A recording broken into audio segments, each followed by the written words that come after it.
Happy Friday. Welcome to the Big Tech Gut Check here on Scrolling to Death. This is a quick weekly update for parents on all things social media and big tech. This update is for the week of May 20th, 2024. First up this week, and most importantly, again, we have to talk about sextortion. It's getting really bad. The FBI is warning parents that cases of sextortion are exploding. So many people, specifically teen boys, are getting targeted. This week, a family in South Carolina named the Barnetts are speaking out after their 13-year-old Timothy died by suicide after getting targeted by a sextorter on Snapchat. Predators love Snapchat because the messages disappear, but sextortion can happen on any platform where adults can talk privately to children. The Barnetts are now understandably suing Snapchat for defective design and for connecting their child with a predator. According to Snapchat's internal research, nearly 2/3 of Gen Z teens and young adults who use Snapchat say they or their friends have been targeted in an online sextortion scheme. I dropped an episode yesterday with Titania Jordan of Bark Technologies to get parents educated on sextortion, how to protect our children. I also have an interview live with John DeMay, whose son Jordan took his life just 6 hours after being contacted by a group of Nigerian men pretending to be a young girl. And I also have an interview with global cyber analyst Paul Raphael, who shares the astonishing numbers, how this is happening, how parents can prepare, and what to do if your child is contacted by a sextorter. I just want to load you guys up with as many resources as possible so that you can prepare and protect your children. Before I move on, please join me in sending love and support to the family of Timothy Barnett.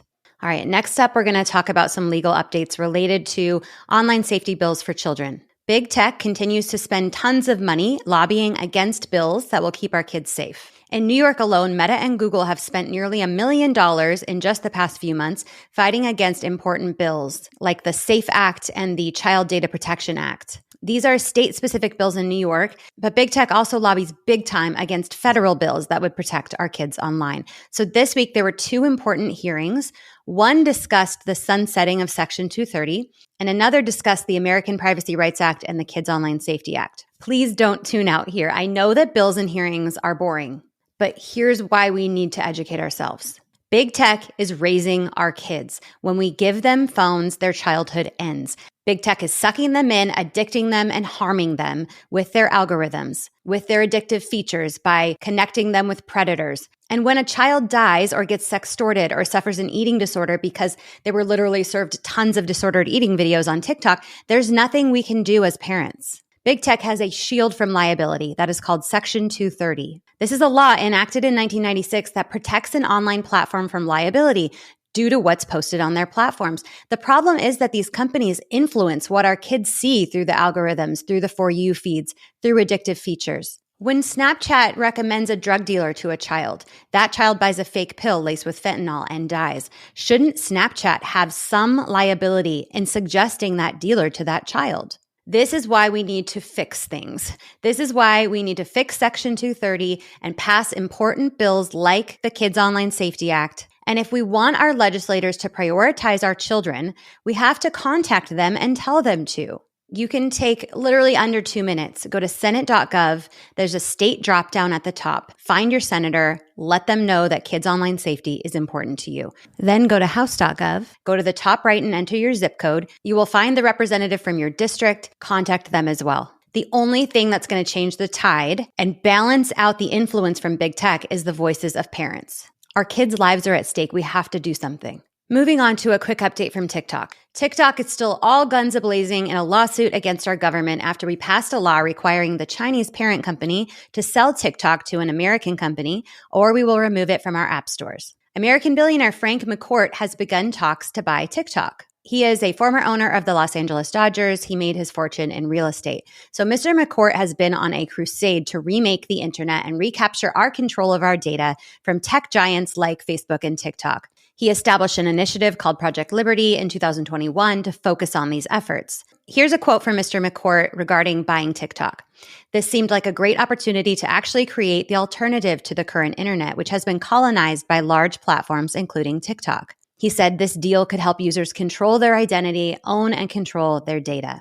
Now, the valuable part of TikTok is their algorithm, and they don't want to sell it. So Mr. McCourt knows this, and he says, keep it. He and his team are talking about a different architecture, a different way of thinking about the internet and how it operates. This is all extremely interesting. I'm actually in talks with Mr. McCourt's team about an interview, so hopefully I can bring you more information directly. And I hope to also weigh in on behalf of us parents. We want a safe online space for our teens to connect. What we do not want is addiction and harm. So let's start there. Last up this week is an update on fentanyl. I wonder how many parents hear the word fentanyl and tune it out because they don't think our kids could ever access it.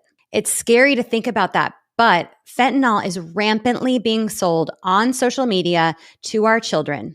Snapchat is the biggest offender. So first thing here, the CDC reports that overdose deaths for children aged 12 to 17 have doubled in the past 3 years. But what's happening to most of these children, it's not an overdose, it's a poisoning. Kids are getting approached on social media by drug dealers. Oftentimes, Snapchat is recommending the drug dealer to the child through quick ad. The drug dealer tells the kid they have a prescription pill, like an Oxy or a Percocet. The dealer can deliver it to the kid's house. The kid gets the pill, sometimes even breaks it in half, takes it, and dies. These kids are being duped to death. The pills are 100% fake. They often contain fentanyl. I've talked to countless parents at this point who have lost children due to a fentanyl-laced pill that their child purchased on Snapchat. The biggest thing I've learned is it can happen to anyone. No one is immune.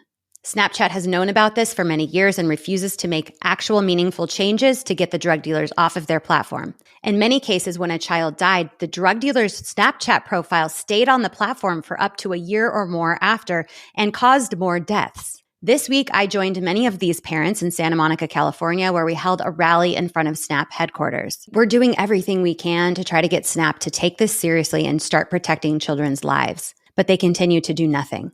And this week, Snap announced that they're going to be spending $1.5 billion every year on AI. That is a hell of a lot of money that can be put over to the safety team to get your drug dealers off of your platform. I will keep calling Snapchat out on this until they do something meaningful to protect our children. That's it for this week on the Big Tech Gut Check here at Scrolling to Death. Thank you for tuning in, for being a part of this important conversation. I'll be in touch next week.